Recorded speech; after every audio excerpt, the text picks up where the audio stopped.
so far so good. Yeah, so far so good. I mean, they actually kind of gave a really important call out a little earlier about going to internal power. I really want to highlight the importance of that, right? That means that our spacecraft, everyone, is in their final launch configuration. So similar to, in the morning where you unplug your cell phone from the wall, you detach it from your EGSC there in your wall.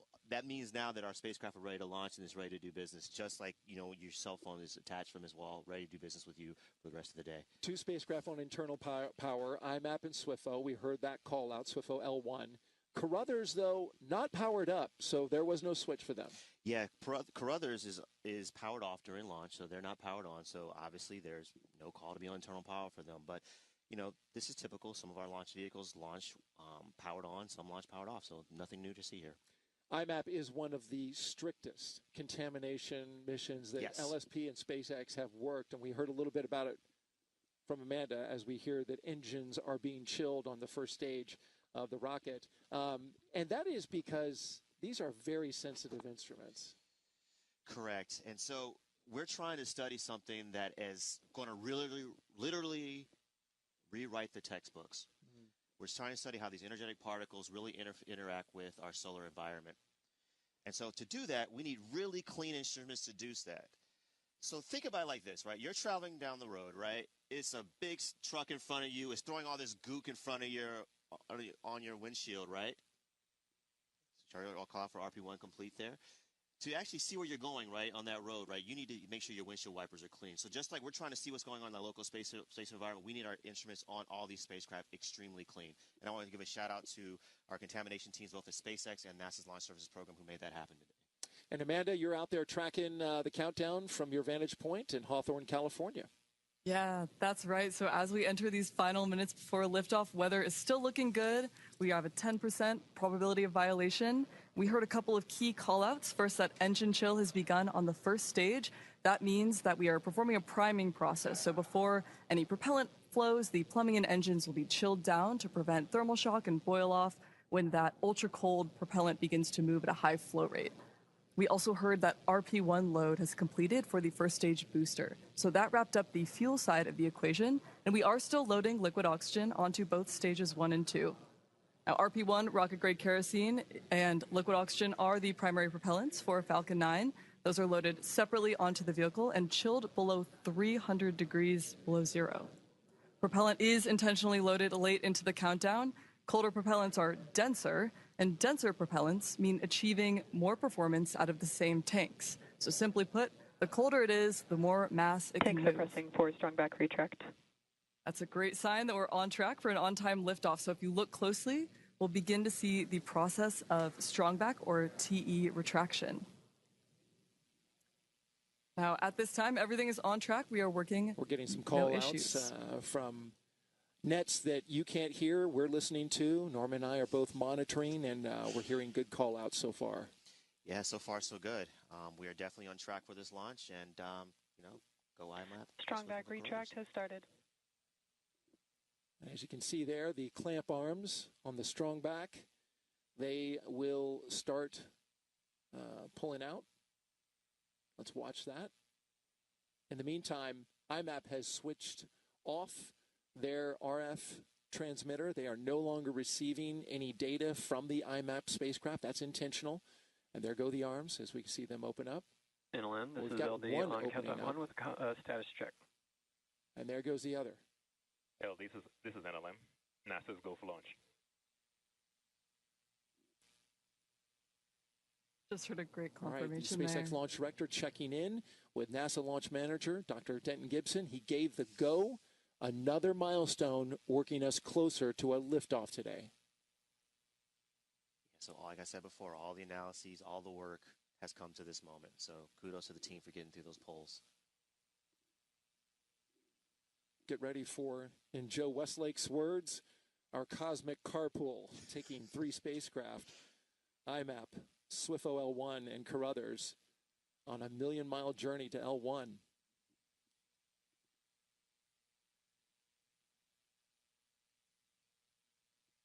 Coming up next in just a few seconds, we're expecting the completion of stage 1 liquid oxygen loading. See those clamp arms. Stage 1 LOX load is complete. Great confirmation, right on time. And you can see those clamp arms are free and clear of stage 2. Now, liquid oxygen loading has wrapped up for the first stage, which completes propellant loading for the booster. We mentioned these tanks are also pressurized using helium, and the helium is chilled too so that it stays compatible with the cryogenic plumbing on the vehicle. During flight, that pressurization will help to force propellant into the engines as the tanks empty. And looking ahead a little bit, at the T-minus 60-second mark, Falcon 9 will enter startup.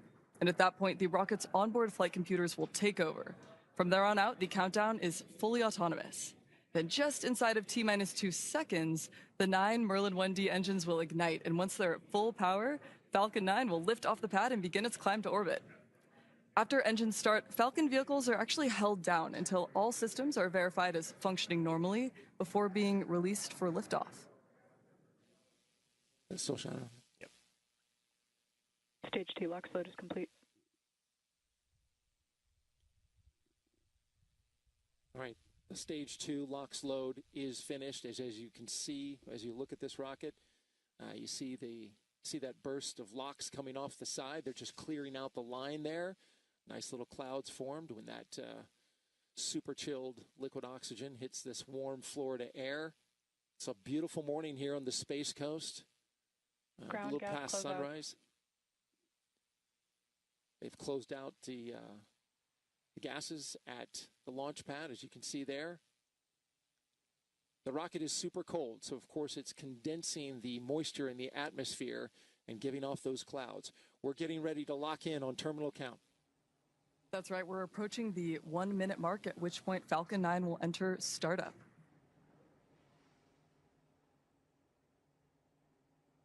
Falcon 9 is in startup. Right on time. So at this point, the autonomous flight computers have taken over the launch countdown, and stages 1 and 2 will begin pressurizing for launch. Let's listen in to the launch director's final go. The launch director is go for launch.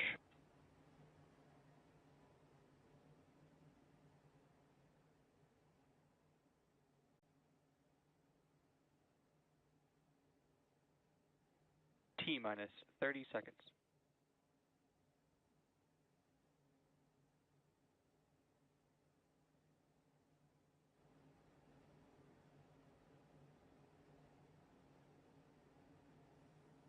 T-minus 15 seconds. T-minus 10, 9, 8, 7, 6, 5, 4, 3, 2, 1. Engines full power. And liftoff. Go Falcon, go IMAX, go Swifo L1, and go Corruptors. And we are flying 3 new missions on a million-mile journey to track space weather.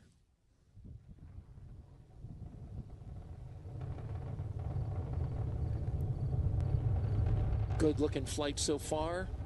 Our tracking cameras getting a great shot as this mission climbs into the sky.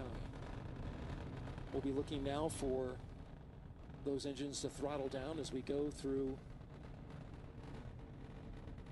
max Q, the time of maximum dynamic pressure on the vehicle. Falcon 9 power and telemetry are nominal. That's right. So coming up is max Q, which is the maximum aerodynamic pressure, largest structural load the vehicle will experience. So slowing it down helps to reduce some of the load it experiences. Falcon 9 is supersonic. And that will help us recover and reuse the first stage. Following max Q, we'll be able to throttle those engines back up as atmospheric density drops. Max Q.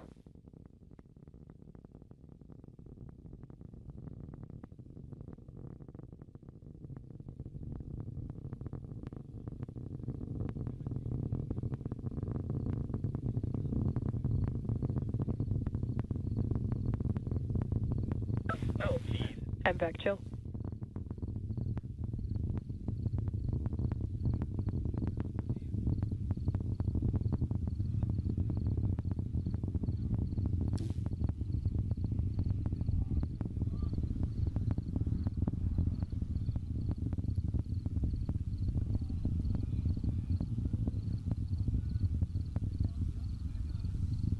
T plus 2 minutes into flight. You can see all 9 Merlin engines. You can at least see the exhaust from 5 of them there.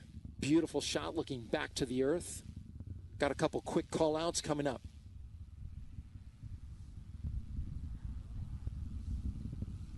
We're going to shut off the engine at 2 minutes and 29 seconds. Stage SEP at 2:32, and then our first burn begins at 2:40. Here we go. Stage separation confirmed.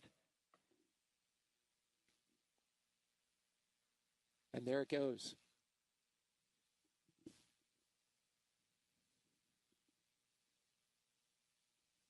On the left side of your screen, you can see the first stage booster falling away now. And on the right side, our second stage flying IMAP, SWIFO L1, and Carruthers.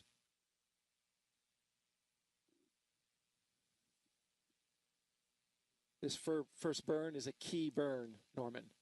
Correct. This is where we're trying to make sure that we're getting our spacecraft here in their optimal orbit, just to start off with, before we do our transfer into their higher orbit. Bearing separation confirmed. There go the fairings, and now you can see all 3 spacecraft revealed. So now our 3 spacecraft, IMAP, SWIFO L1, and Carruthers, are now exposed to the space environment. So one other note on these fairings, these are new fairings. The SpaceX, of course, is going to attempt to retrieve these fairings once they fall back to Earth on Just Read the Instructions, that beautiful drone ship that's sitting there in the Atlantic. And we saw the fairings falling away. I think you can still see, well, that might be some debris, but we got a good shot of them falling. And in fact, as you mentioned, they'll be recovering those, and the booster will be landing on the drone ship. The reason for the drone ship in today's mission is because we need all that performance from the rocket, right? That's actually correct, yes. So despite the fact that we also were launching due east, right, and taking advantage of the Earth's rotation to give us a little bit more both energy. Vehicles are following nominal trajectories. All right, so we heard that both vehicles flying nominal trajectories. That is actually excellent news there. But despite the fact that I said before, we're flying due east to take advantage of the Earth's rotation to give us a little bit more velocity here as we got into orbit, so we can carry a little more payload into orbit. We did need all the performance of this vehicle to actually get our payloads to where they needed to go to do all that great science. One more quick call out here on the left there. You see the first stage there. You see the grid fins that are actually deployed. Those are going to actually help guide the first stage back to the drone ship. When that drone ship first starts its boost back burn. Excuse me, once the first stage starts its boost back burn, drone ship's not burning anything. You may have seen some but on the on that right-hand first side of your too. screen, we are burning that second stage. Go ahead, Amanda. Yeah, just noticing here in the great views of that first stage, you may see some soot during the upcoming entry burn and prior to launch as well.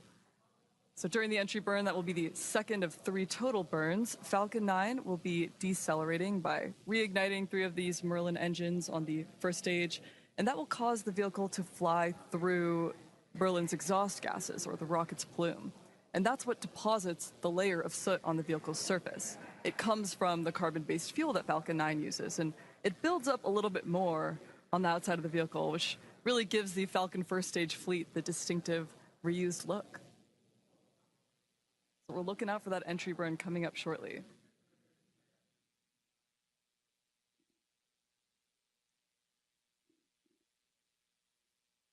The recovery and reuse of the first stage is what allows us to refly the most expensive parts of the launch vehicle, and that drives down the cost of going to space. When costs are lower, both government and commercial customers can launch more missions, especially in the form of ride shares like today's, and that helps to accelerate research and development. We're looking for that entry burn in just under 20 seconds from now. You'll be able to follow along with the Merlin engines relighting on the first stage with the telemetry on the bottom of your screen. Stage 1 entry burn startup. Stage 1 FTS is saved. And there we heard it. That's the first call. That's the call for the first stage entry burn startup. We're going to be looking for entry shutdown here in a few seconds, and finally looking at landing burn shortly thereafter. So stay tuned.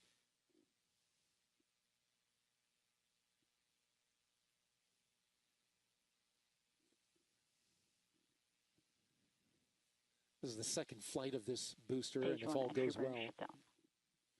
they'll bring it back down and fly it again. Stage 2 is in terminal guidance.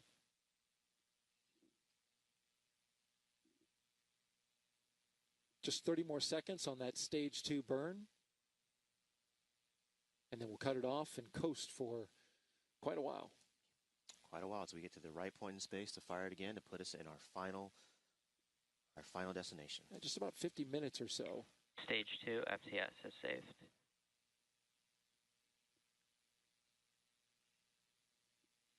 All right, so we'll be looking for that cutoff on the right-hand side of your screen. Stage 1 transonic. And back shutdown. There you heard it, MVAC shutdown. Cool views on the left with that booster coming back. Nominal getting park ready to orbit. shoot through those clouds. That's right, and we're rapidly approaching the landing It's also burn. got some trailing there. This landing burn scheduled to start in Stage just a 1 few landing burn. seconds. There it is, starting up. This will last about 25 seconds, and this will reduce the remaining speed of the vehicle for a soft touchdown on the drone ship. Just read the instructions. The booster is also equipped with 4 landing legs that will deploy for a vertical touchdown, so keep an eye out for that just prior to landing. Landing leg deployed.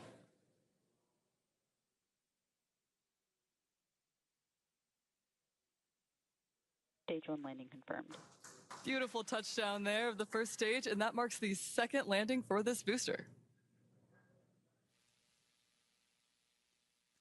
I must say that never gets old. No doubt. And now, the stack.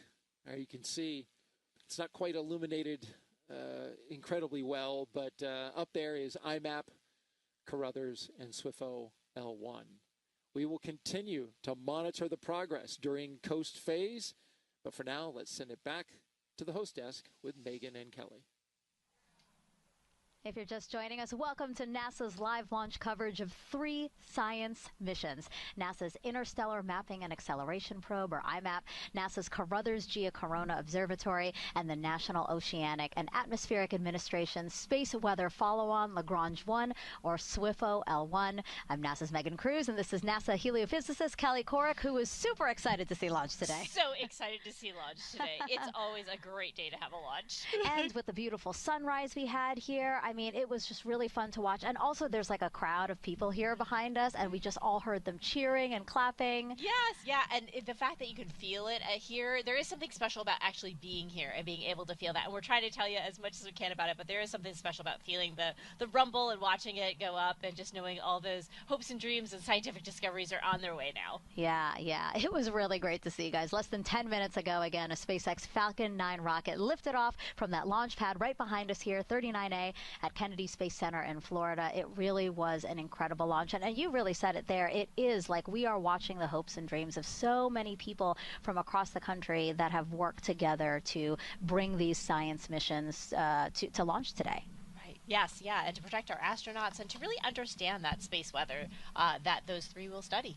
Right. Yeah, because all 3 spacecrafts are going to work together to study space weather. So, Kelly, what is space weather? So space weather is the effect of the sun on Earth and the entire solar system. That can range for things from creating satellite drag and shortening satellite life to affecting our GPS and affecting our power grids here on Earth. So it's really important to understand it so that we can mitigate those effects. Yeah, a really wide-ranging swath of effects that we're talking about here. But doesn't NASA and NOAA already study space weather together? Like, what makes these 3 special? Yeah, we do study space weather together, and this is the next generation. The SWIFO L1 is very dedicated and optimized to do the space weather that we know today that we need, not that we needed 20, 30 years ago. Mm-hmm. So that's very specified. And then the next 2 are the next generation of space weather. What are those things we're going to need when those astronauts are on the moon and Mars? We're learning that through the Carruthers and IMAP mission. Mm-hmm. Gotcha. Kelly, thank you so much. Yeah, why don't we break down each one for our viewers right now? So IMAP is the primary mission of the 3. It will study the giant invisible shields surrounding the entire solar system called the heliosfera, which helps make life possible on Earth by protecting us from dangerous cosmic rays. IMAP will simultaneously study the sun's activity near Earth and also create the most detailed map ever of the heliosfera's boundary. Yes, that great big boundary that 9 billion miles away is our first defense against the space weather that's created by the galaxy and those galactic cosmic rays that can cause some of that radiation sickness we were talking about earlier. Gotcha. And then there's SWIFO-L1, NOAA's newest satellite. It is the first NOAA satellite designed specifically for continuous 24/7 data collection of space weather. And as soon as it measures the strength and speed of incoming solar winds, it alerts NOAA. And this is usually 15 to 60 minutes before solar wind causes geomagnetic storms here on Earth. Those are crucial minutes. Those are crucial minutes so that we can do those mitigation strategies from power grids to airlines to astronauts. Yeah. And then there's Carruthers, the first ever dedicated satellite to continuously monitor the geocorona, or the part of the Earth's outermost layer of atmosphere. It actually glows. And this will offer unique insights into how space weather affects our planet. The mission is named after American scientist Dr. George Carruthers, who invented the camera that captured the first ever pictures of Earth's geocorona. Apollo 16 astronauts placed the camera on the moon back in 1972, and it's still there today. It's still there today, and yes, and we're carrying on his legacy to really understand that part of our Earth's atmosphere that's so important in, again, mitigating those space weather effects. Gotcha. Kelly, thank you so much. Our broadcast today will take us to around 9 a.m. Eastern Time, when the Falcon 9 second stage will deploy all 3 satellites into space.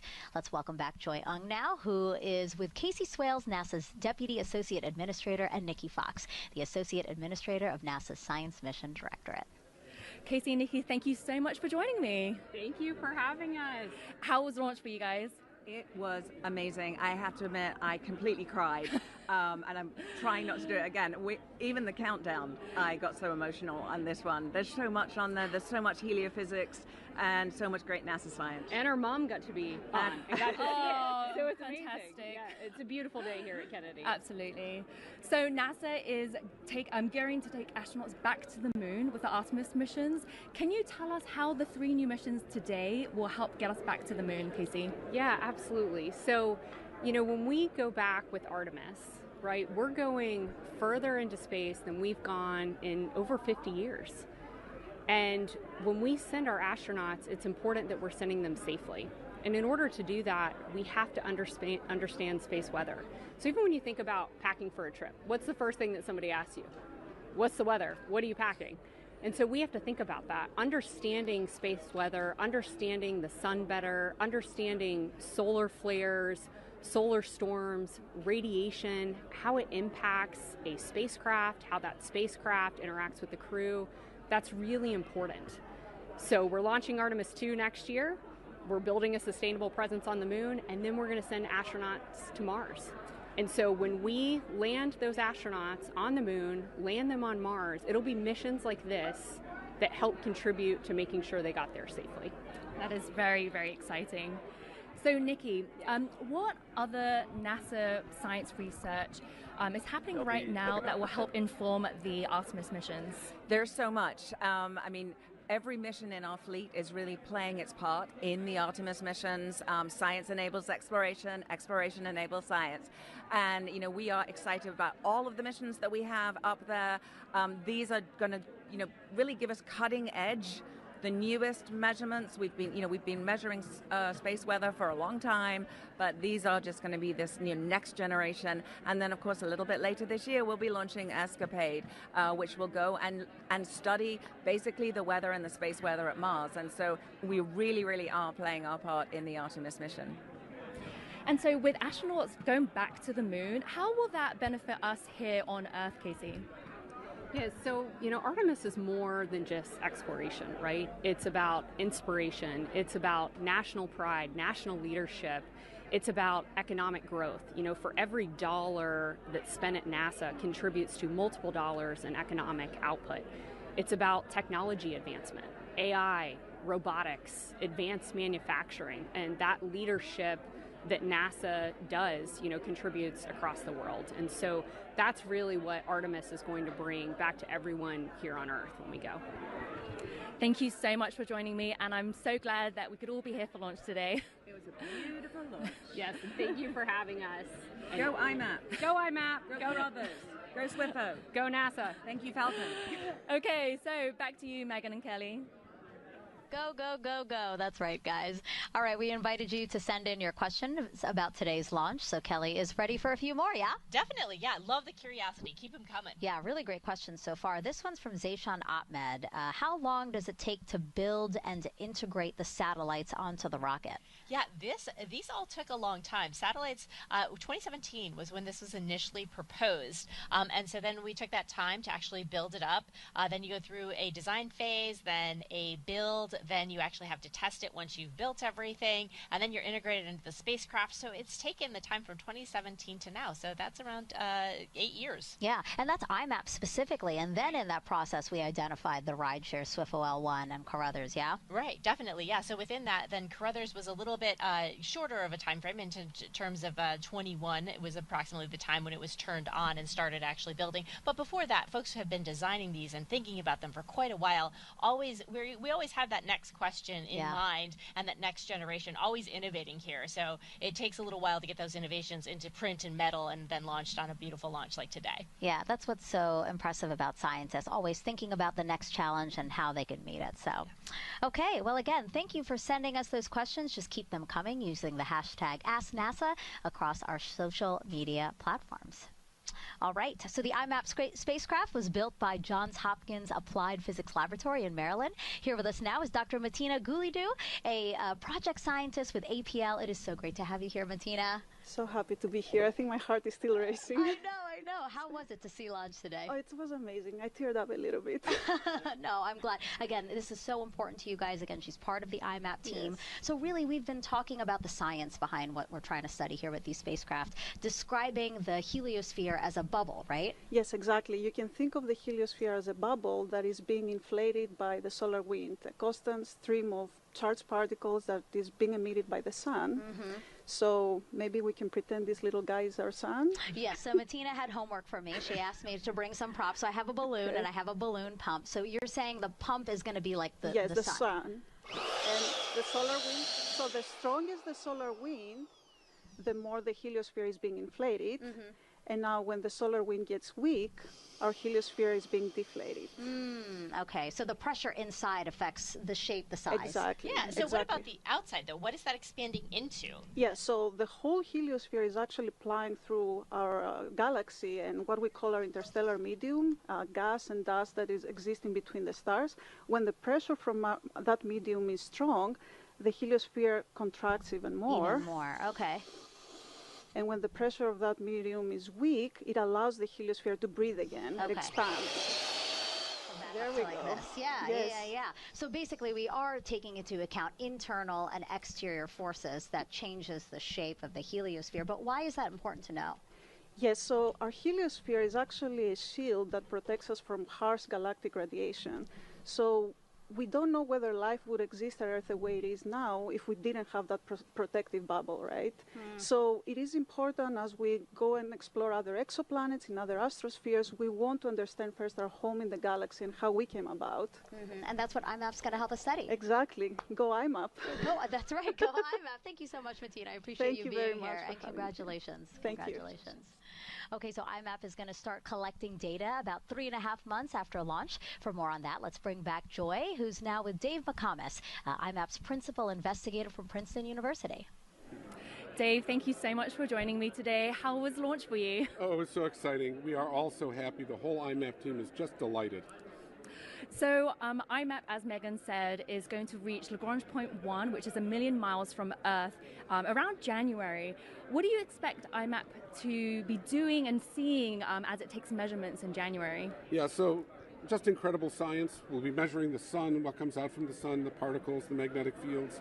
We'll be doing incredible space weather, helping our whole country understand what's happening that's coming towards us from the sun. And we'll be looking at the outer part of the heliosphere, the boundary of our solar system, basically, and how that interfaces with the galactic medium around us. As you just mentioned, IMAP is going to be studying the edge of the solar system, the heliosphere, as well as real-time solar activity coming off of the surface of the sun. Why was it important to build a mission that could do both of those things? So we've worked at both of those pieces before with other missions, but they've been on different spacecraft. They haven't been intercalibrated. They haven't been able to do the holistic science. Putting it all together on one spacecraft allows us to do the complete integrated science and understand our neighborhood of the sun. And so as the principal investigator of IMAP, what are you most excited for discovering with the mission? What I'm most excited about is the things I don't know about. I know we're going to do a lot of great science, all the stuff we promised in our proposal, great new measurements, great new understanding. But the really exciting thing is when you fly new instruments that are much better than older instruments, you discover new things that you can't even imagine when you launch the spacecraft. That's really exciting. And how do you anticipate IMAP to be working with all the other heliophysics missions that NASA has? Yeah, I think IMAP will be sort of a cornerstone for all of the heliospheric missions. There's a lot of great science that can be done by comparing data from different missions in different positions, and we hope to be sort of in the lead of doing that work. Well, thank you so much for joining me, and I'm so thrilled that IMAP launched today. We are too. Thank you so much. Okay, and so let's head back to Megan and Kelly. Managing today's launch is NASA's Launch Services Program based here at Kennedy Space Center. It essentially acts as a broker to match uncrewed spacecraft like the 3 today with suitable rockets for launch. NASA's Daryl Nail spoke to a flight and structural loads analyst about the challenges of getting 3 spacecraft safely into orbit. And we are here with Natalie Hintz, who actually did the structural loads analysis for the IMAP mission. Thank you for being here. Yeah, thank you for having me. So structural loads sounds complicated, but explain why it's important for us to know what's going on inside that rocket with regards to all the structures. So we have this spacecraft which has all of these delicate instruments and components that have been designed with their science in mind. However, they're not really that structurally strong, and we are taking these spacecraft, we're putting them on top of a launch vehicle, in this case a Falcon 9, which has all of these rocket engines that are going to blast it from the surface of the Earth into orbit, and it's going to endure a very violent launch environment. It's a lot of shake, rattle, and roll happening inside of a rocket. Yes, absolutely. So when it comes to a spacecraft and a launch vehicle system, it's going to be much more complex. Imagine that the central beam is a launch vehicle, in this case a Falcon 9, and we have a mass at the top which is representing a spacecraft, in this case IMAP.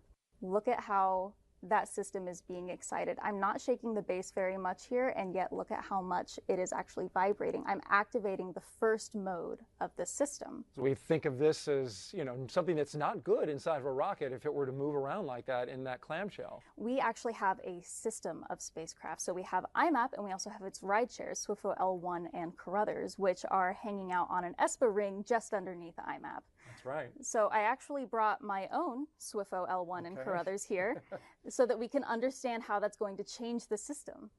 These are wood blocks, but they got weight on them, and so they essentially kind of, they're a good analog for what you're doing, right? Exactly. So we can attach them here to this rideshare ring, and that is going to simulate the addition of the mass and overall structure of those rideshare spacecraft.